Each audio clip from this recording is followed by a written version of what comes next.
मैं northern main में रहता हूँ। यहाँ के सर्दी के तूफान सिर्फ ठंडे नहीं होते, ये पूरी दुनिया को मिटा देते हैं।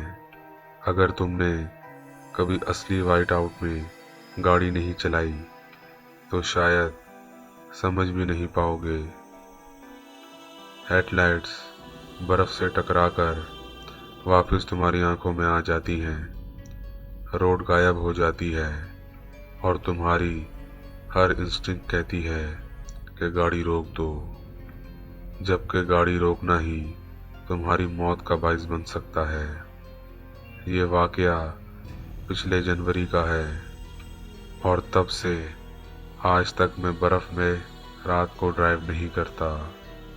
मैं अपनी बहन के घर से वापस आ रहा था, एक पीछे वाली लंबी हाईवे रोड से जो घने जंगलों के दरमियान से गुजरती है। रात के 11 बज रहे थे जब तूफान अचानक बहुत बुरा हो गया। कुछ ही मिनट गुजरे होंगे कि नज़र बिल्कुल ख़त्म सी हो गई। मैंने स्पीड बहुत कम कर दी और सिर्फ रोड के साइड पर लगे छोटे रिफ्लेक्टर्स को देखकर गाड़ी चलाता रहा। फ़ोन पर सिग्नल नहीं और रोड पर कोई गाड़ी नहीं, सिर्फ सफ़ेद अंधेरी हवा और इंजन की हल्की सी गुनगुनाहट। फिर अचानक मेरा ऐप ज़ोर से लगा। मुझे बस एक धुंधली सी शक्ल नज़र आई थी कि गाड़ी एकदम चरक हो गई। एक आदमी रोड के बिल्कुल बीचों बीच खड़ा था। मैंने ज़ोर से ब्रेक मारी, गाड़ी थोड़ी सी स्किड हुई और जब रुक गई, वो आदमी सिर्फ कुछ दूर ही मेरे बम्पर के बिल्कुल सामने खड़ा था। उसके पास कोट नहीं था और ना ही ग्लव्स थे, सिर्फ एक पतली सी पुरानी फ्लैनेल शर्ट जो बर्फ से चिपका हुआ लग रहा था। बाल गीले, चेहरा बिल्कुल फीका, जैसे कोई घंटों से बर्फ में खड़ा हो। मैंने शीशा 1 इंच नीचे किया और पूछा, भाई आप ठीक हो, मदद चाहिए? मैंने हवा के शोर पर पुकारा। वो कुछ नहीं बोला, वो सिर्फ मुझे हैरत से घूर रहा था। फिर धीमी सी आवाज़ में बोला, तुम्हें यहाँ रुकना नहीं चाहिए, वो पास हैं। मुझ में एक ठंडी सी लहर दौड़ पड़ी। मैं डर सा गया। मैं कुछ पूछ पाता उससे पहले उसकी नज़र मेरे पीछे गाड़ी के पिछले हिस्से में तरफ चली गई। उसने बहुत आहिस्ता से हाथ उठाया और मेरे पीछे बर्फ की दीवार की तरफ इशारा किया। मैंने रियर व्यू मिरर में देखा। पहले सिर्फ बर्फ ही बर्फ नज़र आई, फिर धीरे धीरे एक लंबा सा साया बर्फ की सफ़ेदी से उभर रहा था। एक आदमी जैसी शक्ल, लेकिन बहुत ज़्यादा लंबी, बहुत ज़्यादा चौड़े कंधे।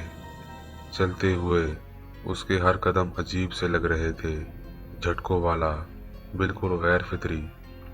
गाड़ी के बाहर खड़े आदमी ने मेरे शीशे के बिल्कुल करीब आकर अजीब सा लहजे में कहा, उसका चेहरा मत देखना। बस इतना कहना था कि मेरा दिमाग एकदम ब्लैंक हो गया। मैंने शीशा बंद किया और गाड़ी को फौरन भगा दिया। गाड़ी बर्फ पर फिसल रही थी, एब्स चीख रहा था, लेकिन कुछ न कुछ पकड़कर टायर्स ग्रिप मिल ही गई और मैं रास्ते पर सीधा हो गया। पीछे देखने की हिम्मत नहीं हुई जब तक किसी चीज़ ने मेरे ट्रंक पर जोर से धन्ना नहीं मारा, इतना जोर के पूरा चसीस हिला। मैंने जब मिरर में देखा, मेरी सांसें रुक गईं। वो लंबी शक्ल मेरे पीछे भाग रही थी, भाग नहीं बल्कि स्प्रिंट कर रही थी, पूरा जोर लगाकर बर्फ की आंधी में आइस पर। और फिर भी मेरे 30-40 mph की स्पीड से भाग रही थी वो चीज़। हर दफ़ा जब बर्फ घनी होती उसका साया गायब हो जाता, लेकिन जैसे ही वापस नजर आता वो और करीब होता जा रहा था। मेरी नज़र बिल्कुल रोड पर ही चल रही थी और गाड़ी में बिल्कुल उसको देखकर ही चला रहा था।